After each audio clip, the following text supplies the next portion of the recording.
Welcome back to our YouTube channel. We are learning. Today we are going to learn about odds in favor and odds against. ఇది చాలా simple concept friends, but ప్రాబబిలిటీలో ఇది చాలా important thing.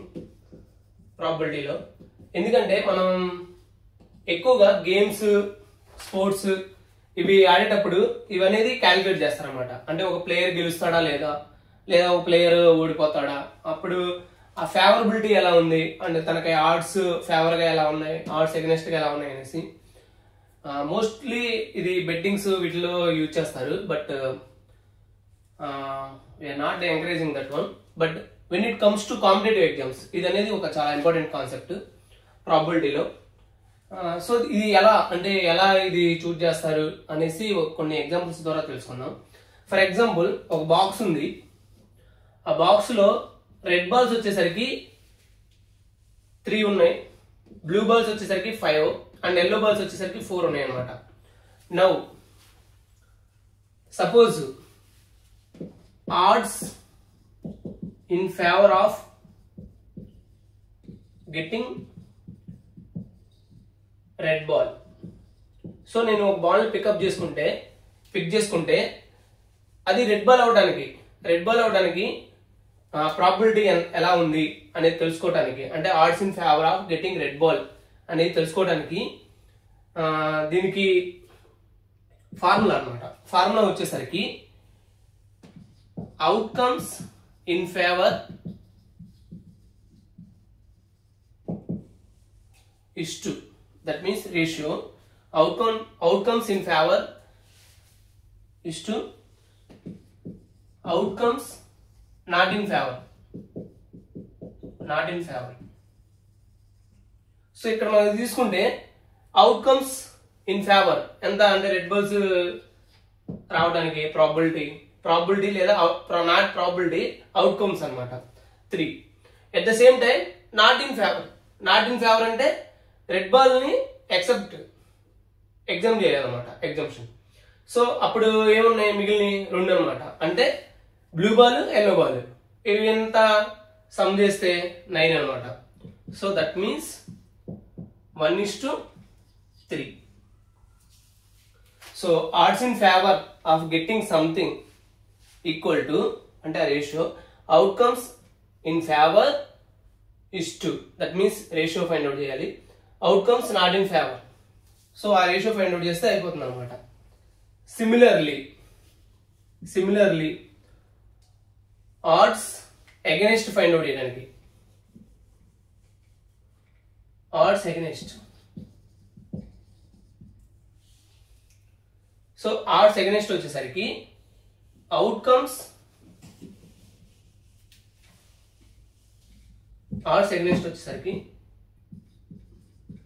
outcomes not in favor is to outcomes in favor.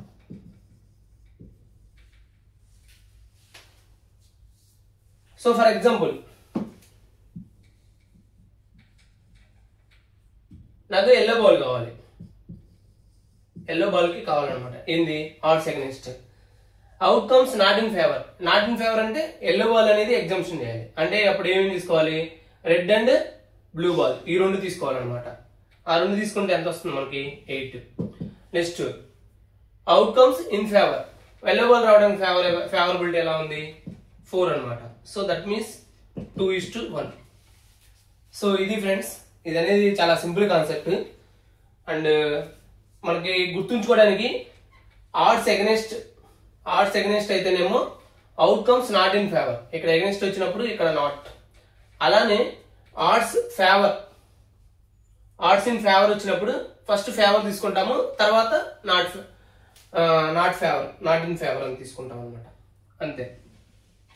So ఇప్పుడు ఈ question అయితే చూద్దామండి మనం. ఇక్కడ ఏం చెప్తున్నాడంటే, Ram and Lakshman are shooters, odds in favour of Ram getting the target tower 2:3. So Ram favour of Ram hitting the target are 2:3 అనమాట. 2:3. Similarly and odds against Lakshman hitting the target are Lakshman ఇక్కడ ఏమంటున్నాడు against hitting the target are 3:4. Now what is the probability that both of them hit the target? Friends ఇక్కడ మనం చూసుకుంటే Ram favour అన్నమాట. అప్పుడు Ram favour అంటున్నాడంటే Ram hitting the target 2 and Lakshman hitting the target వచ్చేసరికి 3. ఇక్కడ వచ్చేసరికి Lakshman not hitting the target because against కదా, so not hitting the target వచ్చేసరికి 3 అంటే ఇక్కడ రామ్ వచ్చేసరికి 3 అన్నమాట. And Lakshman hitting the target వచ్చేసరికి 4. అంతే ఫ్రెండ్స్, క్వశ్చన్ అయితే అయిపోయింది. What is the probability that both of them hit the target? For example Ram తీసుకున్నాం అనుకోండి, ఈ కేసులో రామ్ హిట్టింగ్ ద టార్గెట్ ఎంత ఉంది? 2/5. సిమిలర్లీ ఈ కేసు తీసుకుంటే Lakshman hitting the target 4/7. So both of them అంటున్నాడు కాబట్టి మల్టిప్లై చేస్తాం అనమాట. బోత్ ఆఫ్ దెమ్ అంటే 2/5 multiply 4/7, that means 8/35. This is the answer friends. ఇక్కడ రామ్ కి ఫేవర్ గా ఉంది అంటే రామ్ హిట్టింగ్ ద టార్గెట్ వచ్చేసరికి 2 తీసుకున్నాము. ఇక్కడ 3 అనేది నాట్ ఇన్ ఫేవర్ అంటే లక్ష్మణ్ కి ఫేవర్ అనమాట అది. సో అప్పుడు మనం ఈ కేసులో ఓన్లీ రామ్ హిట్టింగ్ వచ్చేసరికి 2/5 అండ్ ఈ కేసులో లక్ష్మణ్ కి అగైనెస్ట్ అన్నాడు కాబట్టి ఫస్ట్ రామ్ అవుతాడు అంటే రామ్ 3 అవుతాడు, ఇక్కడ లక్ష్మణ్ అవుతాడు, దట్ ఈస్ 4. సో ఇక్కడ లక్ష్మణ్ కేసు తీసుకున్నాం అంటే 4/7. Both of them hitting the target అంటే 2/5 మల్టిప్లై బై 4/7 అనమాట. ఇక్కడ బోత్ ఆఫ్ దెమ్ ఉన్నప్పుడు మల్టిప్లై చేస్తాము, అదే ఎయిదర్ ఆఫ్ దెమ్ ఉన్నప్పుడు ప్లస్ చేస్తాం అనమాట. సో అది ప్రాబిలిటీలో ఒక స్పెషల్ కేసు లాగా.